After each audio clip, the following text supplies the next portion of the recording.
Hi, this is my review of the Nokia G42 5G. So, who should buy this phone? Well, anyone looking for a cheap-ish, pretty stylish phone that handles everyday tasks relatively well. It's not the most powerful phone out there, but it's not really made to be. What it is made to be though is repairable, meaning that you yourself can order spare parts and tools from well-known iFixit and then replace the battery, the screen and or the charging port would you need to do so. A fantastic concept that is absolutely doable if you are a little tech savvy. However, I would probably not recommend, for example, my mom taking on repairing the phone, because even without the normal horrible glue holding most phones together, it's still a somewhat fidgety process. Prices on spare parts are, however, fine, and so is the shipping prices. The only thing that counters the otherwise excellent repairability concept is the fact that the phone only comes with 2 years of promised Android updates and 3 years of security updates.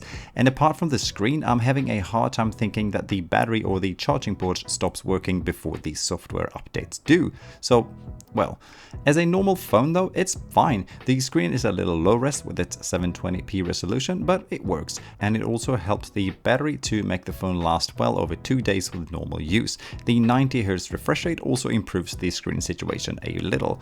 Screen brightness though is not great and the contrast could be better as well, but for the price again it'll definitely do. The phone sports 2 cameras and a depth sensor. The 50 megapixel main camera is fine in okay lighting conditions, but somewhat lacks punchy colors. Sharpness and contrast is still okay though. And the same goes for the filming, which tops out at 60 fps in 1080p. The other camera, a macro one, is just unnecessary for taking pictures as the quality is terrible. However, as a magnifying glass, I'd say it's pretty fine. For normal use, the Snapdragon 480 Plus together with 6GB of RAM does a pretty good job keeping the phone and most apps snappy. For gaming, the phone doesn't really keep up, but you can't either expect too much considering the price tag. However, most games do run okay, but not at wonderful frame rates. The internal storage is on the lower end at 128GB, but it can be extended using a micro SD card, which is nice. Lastly, the phone also supports 20W fast charging, which is nice but not super fast. Also be aware that there's no charger in the box, but just a USB-C to USB-C cable. So to quickly sum it up, even though it's not perfect, the Nokia G42 is a reasonable phone for its price tag.